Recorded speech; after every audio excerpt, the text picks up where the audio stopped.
निम्न के x के सापेक्ष अवकल गुणांक ज्ञात करो। अवकल गुणांक ज्ञात करना है। ये रहा पहला प्रश्न। मानेंगे लेट y बराबर साइन और ये हमारा रहा tan x स्क्वायर। लिखेंगे x के सापेक्ष अवकलन, x के सापेक्ष अवकलन करने पर, अवकलन करने पर इसे लिखेंगे dy ओवर dx बराबर, यहां लिखेंगे dy ओवर dx और ये साइन और ये रहा tan x स्क्वायर। तो देखना अब dy ओवर dx और ये sin x का क्या बताया था, cos x। sin x का कभी भी अवकलन निकालते हैं तो ये cos x होता है।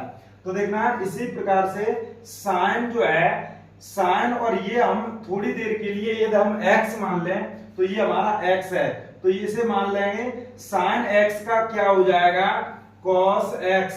तो x हमारा कितना है, tan x स्क्वायर, ये हमारा x है। लेकिन ये हमारा x है नहीं, ये हमने माना था। जो भी हमने माना है इसे हम इसका हम पुनः से फिर से अवकलन करेंगे तो dy ओवर dx और tan x स्क्वायर।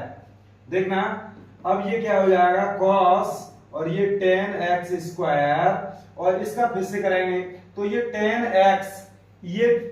x हम इस ये हमारा x है नहीं, लेकिन हमें इसे x मान लेंगे।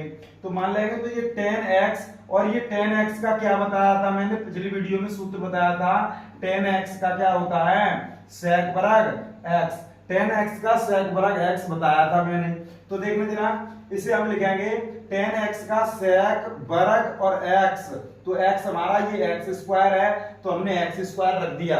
तो देखना इसका पुनः फिर से करेंगे तो dy over dx x square और देखना cos और ये रहा tan x स्क्वायर और इसे लिखेंगे हम sec स्क्वायर x स्क्वायर और इसका पुनः करेंगे। इसका कैसे, ये हमने आपको सूत्र बताया था x पे घात n, तो ये होता है n x पे n माइनस 1, ये हमारा सूत्र होता है। तो इसी प्रकार से x पर घात n, तो इसे हम लिखेंगे n x पर n माइनस 1 और देखना इसे ही हल करेंगे तो ये 2x पर घात 2 में से गई 1 बची, अर्थात हमारा 2x ही रहेगा। तो देखना यहां लिखेंगे हम cos और ये रहा हमारा tan x स्क्वायर और ये हमारा sec स्क्वायर x स्क्वायर, यही हमारा आंसर हो गया। यदि आपको अवकलन नहीं आता है तो हमारे चैनल को सब्सक्राइब करें। लेट y बराबर साइन और x स्क्वायर प्लस के 5, साइन x स्क्वायर प्लस 5। तो देखना इसका हम x के सापेक्ष अवकलन करने पर तो देखना इसे हम लिखेंगे dy ओवर dx बराबर और इसे लिखेंगे dy ओवर dx और साइन और x स्क्वायर प्लस के 5।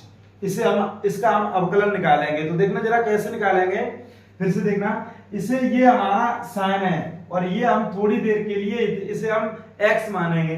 तो साइन x का क्या होता है, cos x। जैसा कि हमने आपको बताया था साइन x का क्या होता है, cos x। तो देखना साइन x का cos x, तो cos x हमारा यही तो है तो यही रखेंगे, तो cos x हो गया।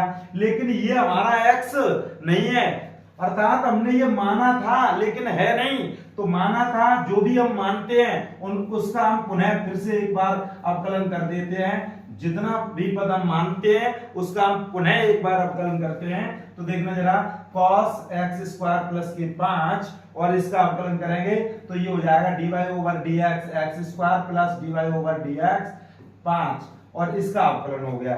तो देखना cos और ये हो जाएगा x स्क्वायर प्लस 5 और इसका गुणा, इसका n x पर n माइनस 1, अर्थात 2 में से गया 1 बचेगा तो 2x बचा। और ये 5 का हमने अभी बताया था कि dy ओवर dx, यदि कोई भी कांस्टेंट पद आता है तो उसका अवकलन हमारा शून्य हो जाता है। तो इसी प्रकार से ये हमारा शून्य हो जाएगा और इसे हम लिख सकते हैं 2x और cos x स्क्वायर प्लस 5, यही हमारा आंसर हो जाएगा।